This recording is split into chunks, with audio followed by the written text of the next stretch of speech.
우리는 지금 이런 시대에 살고 있습니다. 불평이 익숙한 시대. 요즘 시대를 대표하는 단어가 뭐냐? 불만, 불평, 불공정, 이런 단어라고 해요. 우리 청년들이 쓰는 단어가 있는데 현타, 뭐 이런 말이 있거든요.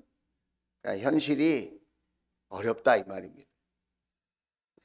그래서 청년들을 대상으로 조사를 했는데 작년에 당신의 삶에 있어서 감사할 내용이 있습니까? 그런데 놀랍게도 62%가 내 삶에는 감사할 것이 없다. 그렇게 대답을 했다는 거예요. 취업은 어렵고 집값은 감당할 수 없을 만큼 올라가고 경쟁은 치열하고 SNS, 핸드폰을 보면 남들은 다 즐겁게 부유하게 멋지게 신나게 사는 것 같고 나만 늘 초라하게 있는 것 같은 그런 비교와 착각 속에서 불평과 불만이 막 쌓이는 시대. 왜 나만 이렇게 힘들까?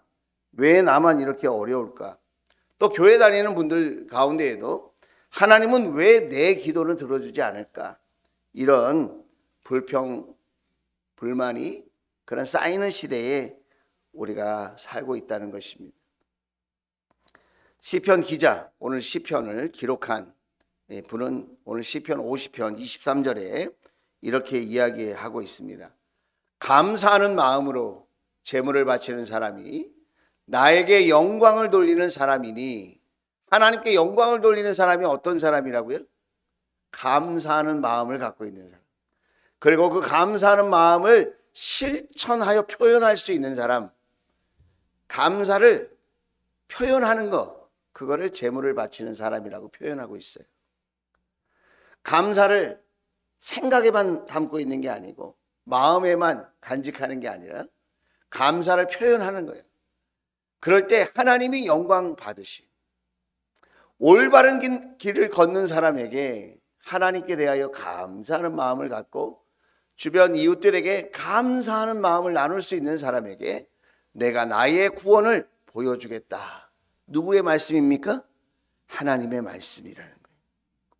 다시 말하면 하나님은 우리의 현실보다 더 중요하게 생각하시는 것이 있는데 그것은 저와 여러분의 태도를 보신다는 거예요.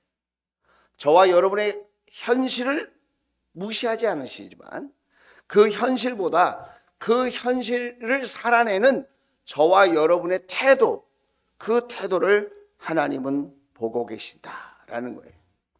그래서 감사할 조건이 아니라 감사를 선택하는 믿음이 저와 여러분에게 필요하다라는 것입니다. 감사할 조건이 많이 쌓여서 감사를 하기보다는 나의 주어진 삶 속에 내가 날마다 감사를 선택하는 것, 그것이 하나님이 기뻐하시고 바라시는 저와 여러분의 삶의 모습이라는 거예요. 오늘 그런 의미에서 우리가 감사에 대해서 더 깊이 은혜를 나누고 싶은데, 첫째는 감사는 말에서 시작된다는 거예요. 감사는 말에서 시작된다. 감사는 생각의 습관이라는 거예요. 생각한 것이 말로 나오거든요. 생각한 것이 말로 나온다. 말은 보이지 않죠. 들리는 거죠. 그런데 고맙다는 말, 감사하다는 말, 축복하는 말, 이런 말은 똑같은 재료이거든요. 똑같은 밥알을 넣어놓고 똑같은 용기에 그 똑같은 시간을 줬어요. 4주. 근데 말만 다르게 했을 뿐이거든요. 짜증나, 너 미워, 너 싫어.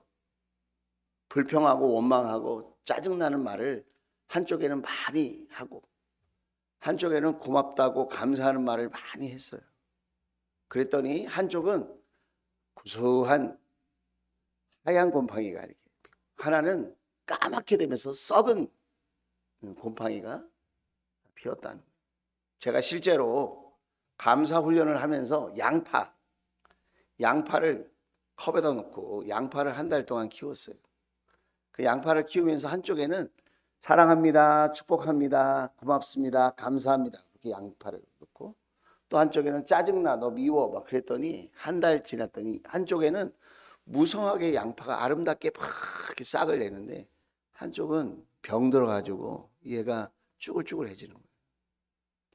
여러분, 그게 밥알이 아니고 그게 양파가 아니고 내 자식이라고 한번 생각해 보세요. 우리 가족이라고 한번 생각해 보세요. 우리 목장 식구라고 한번 생각해 보세요. 말에는 창조의 힘이 있다고. 우리가 감사하는 마음을 말로 표현할 때 여러분 감사의 사건이 일어나고 감사의 능력이 여러분 표현되어질 줄로 믿습니다. 다음 주가 우리가 추수감사 주일로 그렇게 우리가 보내려고 하는데 제가 칼럼을 썼습니다. 추수감사 주일에 들어오는 그런 감사의 표현, 감사의 마음, 감사의 예물, 그것을 통해서 하나님께 영광을 올려드리고 서로를 축복하고 또 겨울을 준비하는 데 사용했습니다.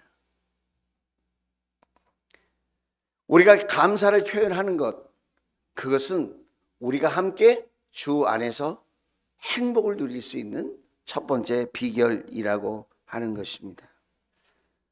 감사는 단순히 좋게 생각하자, 그런 긍정적인 사고방식이 아닙니다. 성경에 감사하는 것이 하나님의 뜻이다, 이렇게 데살로니가 전서 5장 18절에 말씀하고 있는 것을 보게 되어집니다. 여러분, 우리 가정에서, 우리 목장에서, 우리의 일터에서 어떤 말을 많이 사용하시기를 원하십니까? 여러분, 감사를 마음에만 두지 말고 11월 한 달 동안 특별히 다음 주 추수감사주의를 맞이해서 아까 말씀드렸죠? 이렇게 감사 엽서를 한번 사용해 보자. 여기서 하나님께 대한 감사를 10가지 내가 생각에만 두지 말고 고백하면서 한번 써보세요. 그리고 목장 식구들에게, 목자 목녀님들에게 감사하다고 감사를 생각에만 두지 말고 마음에만 두지 말고 표현해서 감사를 써서 여러분 감사나무에 여러분 붙여보시길 바랍니다. 여러분의 선택이 여러분의 삶의 방향을 바꾸고 여러분의 그 감사의 표현이 내 주변에 있는 소중한 사람들을 축복하는 아름다운 기회가 되어질 줄로 믿습니다. 그래서 삶을 살아갈 때에는 두 가지 방식이 있어요. 스스로 자기 힘으로 해결하려고 하는 방식이 있고 하나님과 동행하면서 살아가려고 하는 방식이 있다는 것입니다. 성경은 이렇게 말하고 있습니다. 내 귀에 들리는 대로 내가 그렇게 행하리라. 민수기 14장 28절 말씀, 너무나 유명한 말씀이죠. 우리 같이 한번 읽어볼까요? 시작. 너는 그들에게 이렇게 말하여라. 나 주의 말이다. 내가 나의 삶을 두고 맹세한다. 너희가 나의 귀에 들리도록 말한 그대로 내가 반드시 너희에게 갚아주겠다는 거예요. 갚아주겠다. 짜증나 그러면 짜증나는 일이 생기도록 해주고, 고맙습니다 그러면 고마운 일이 생기도록 해주겠다는 거예요. 하나님께 대하여 감사하는 말을 하고 그런 표현을 하면 하나님께서 더 큰 감사로 우리에게 은혜를 베풀어 주시겠다고 하는 말씀입니다. 모든 걸 내 힘으로, 내 방식으로, 내 주관으로, 내 뜻대로 할 거야. 거기에는 함정이 있습니다. 자기가 유한한 존재라는 걸 잊는 거거든요. 우리가 노력하고 최선을 다해야 된다고 하는 것은 얼마나 중요한 일인지 모릅니다. 자신감을 갖고 용기를 갖는다는 것. 그러나 그것이 주 안에서 내가 할 수 있다, 이렇게 고백하게 되어질 때에 여러분 나의 그 자신감이 나의 능력으로 제한받지 않고 하나님의 능력 속에서 아름답게 꽃피우게 되어질 줄로 믿습니다. 어떤 집의 가훈이 그거래요. 인생은 셀프다. 들어보셨나요? 인생은 셀프다. 맞는 말이죠. 각자 살으라는 거예요. 안 도와준다, 네가 알아서 셀프로 살아라, 그거잖아요. 가온이 이것도 의미가 있는 것 같아요. 그러나 여러분, 우리가 늘 잊지 말아야 돼요. 저와 여러분은 하나님의 자녀인 줄로 믿습니다. 우리 하나님은 늘 사랑으로 돌봐 주시기를 원하시는 분인 줄로 믿습니다. 우리는 스스로 할 수 있는 것도 많이 있지만 중요한 것은 우리는 유한한 존재이고 하나님의 도우심이 아니면 절대로 해결받을 수 없는 그런 영역이 있다는 것을 늘 잊지 말고 우리는 하나님과 동행하는 삶을 살기 위하여 하나님 앞에 늘 감사와 사랑을 고백하는 저와 여러분 될 수 있기를 주의 이름으로 축복합니다. 그래서 우리는 늘 갈등 속에 살아갈 수밖에 없는 존재인데 이 수많은 갈등과 문제를 어떻게 우리는 넘어서 극복하면서 살 수 있는가? 그것은 삶의 방향을 조정해야 한다는 것입니다. 우리는 부정적인 방향으로 갈 수도 있고 하나님 보시기에 긍정적인 방향으로 갈 수도 있습니다. 근데 안타깝게도 죄 가운데 살아가고 있는 저와 여러분은 부정적인 말, 부정적인 상황을 더 따르기 쉽다는 거예요. 그래서 실험을 했어요. 사랑, 평화, 은혜, 축복, 감사 이런 말을 들려주고 거짓, 절도, 폭력, 간음, 사기 이런 말을 들려줬어요. 어느 말을 더 많이 기억했을까요? 부정적인 말을 사람들이 더 많이 기억한다는 거예요. 왜 그러죠? 우리가 그렇게 타락한 세상 속에 죄와 밀접하게 살아가고 있다는 거예요. 그래서 긍정적이고 선한 말보다는 부정적이고 악한 말에 머리가 작동하고 마음이 움직인다는 거예요. 그래서 우리가 유혹에 약한 거예요. 그러므로 여러분 그냥 내버려 두면 내가 바른 길로 가는 게 아니라 어두운 길로 가게 된다는 거예요. 내가 기도 안 해도 성경 말씀 안 읽어도 살죠. 예배 안 드려도 뭐 벼락 맞고 그런 거 없어요. 그러나 여러분 우리의 마음이 점점 어두운데 유혹에 빠지기 쉽다는 거예요. 한 번의 예배, 한 번의 기도, 한 번의 찬양, 한 줄의 성경 말씀이 저와 여러분의 삶의 방향을 하나님께로 긍정적으로 복된 길로 바꿀 수 있다는 사실을 여러분 기억할 수 있기를 주의 이름으로 축원을 드립니다. 그 최고의 방법이 뭐냐? 감사하는 거예요. 하나님께 감사할 때, 그럴 때 나의 방향이 어두운 쪽에서 밝은 쪽으로 바뀌게 되어진다는 거예요. 감사거리를 찾아 감사하는 사람은 하나님을 몰라도 누구나 할 수 있는 거예요. 그러나 감사거리를 찾았는데도 감사거리가 없어요.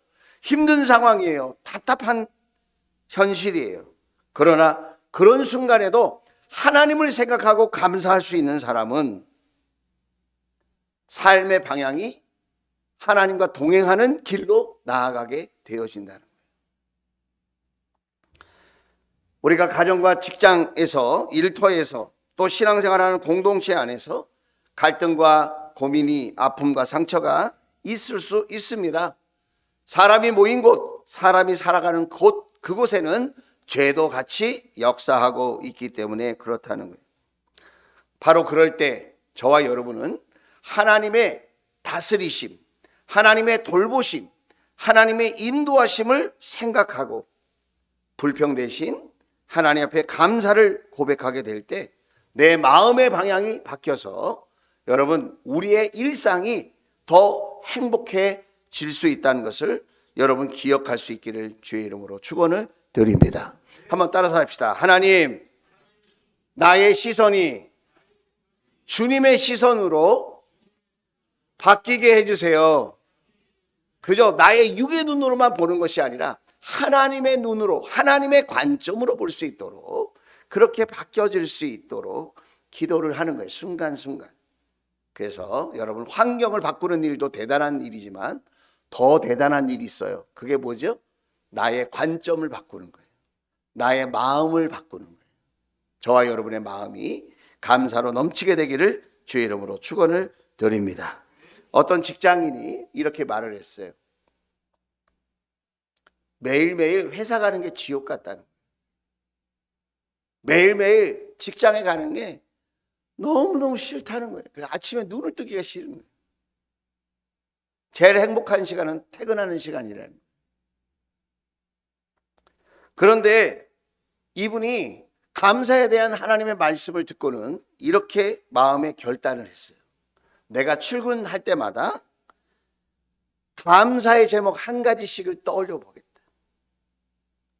그리고 자기 핸드폰에 자기가 자기에게 카톡을 보내는 거예요. 자기가 자기에게 카톡 보낼 수 있죠. 자기가 자기에게 매일매일 출근하면서 감사한 걸 한 가지씩 기록해 보는 거예요. 그게 하루, 이틀, 일주일, 한 달 이렇게 쌓이면서 감사거리가 한 가지였는데 세 가지가 되고, 그것이 다섯 가지가 되고, 그것이 10가지가 되고, 그것이 보이지 않는 삶의 방향을 바꾸는 일이 됐다는 거예요. 그리고는 지옥 같은 출근길이 이제는 자신의 인생을 돌보는 훈련장이 되었다는 거예요. 그래서 직장이 지옥이 아니라 직장은 나를 사람 만드는 훈련장이다. 나를 행복하게 빚어가는 훈련소다. 그렇게 생각하게 되었다는 것입니다. 여러분, 멘탈이라고 그러죠. 멘탈이 바뀌는 거예요.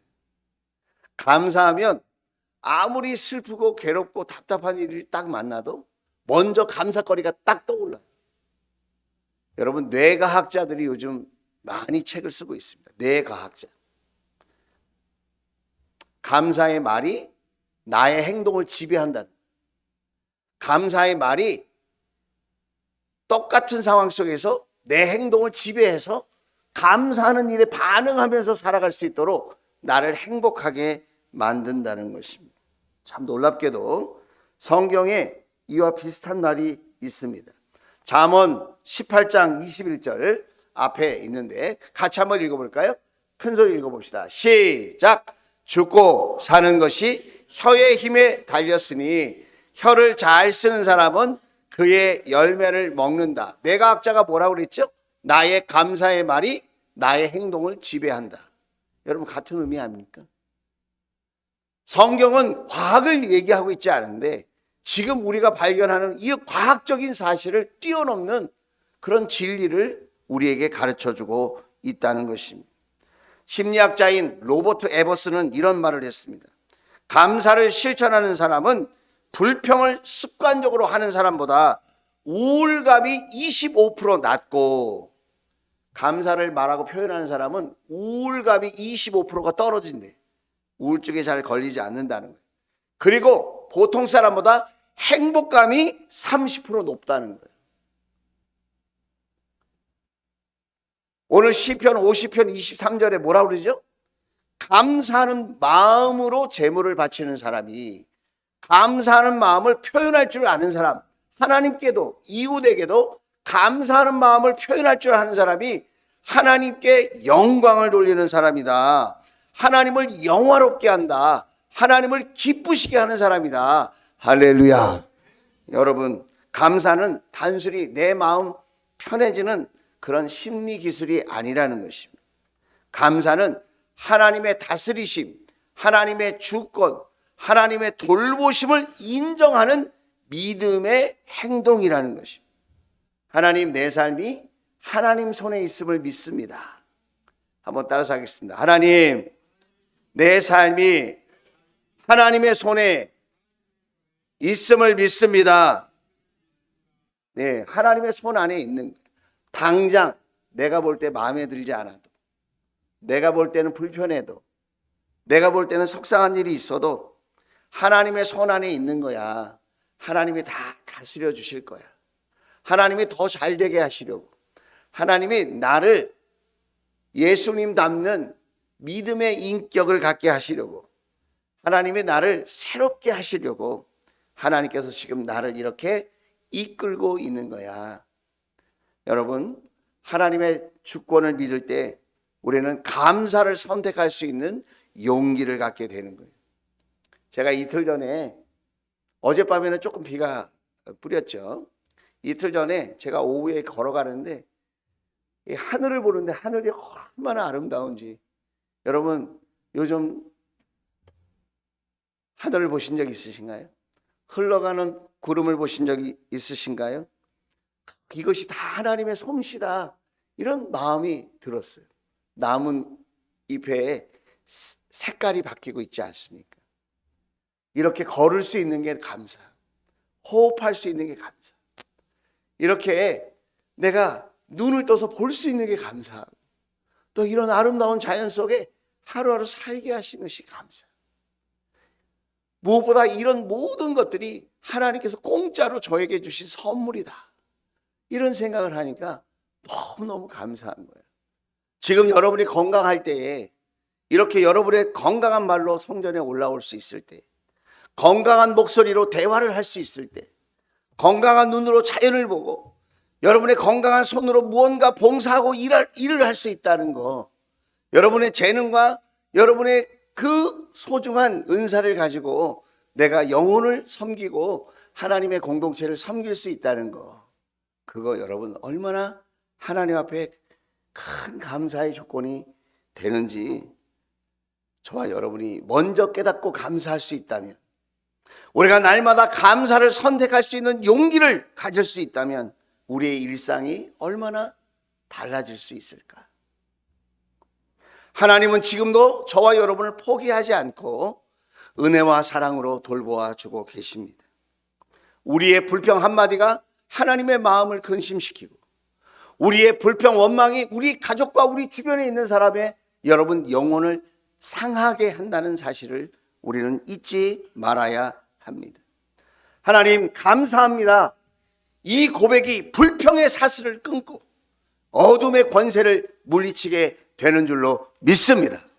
감사는 느끼는 것만이 아닙니다. 감사는 선택하는 것입니다.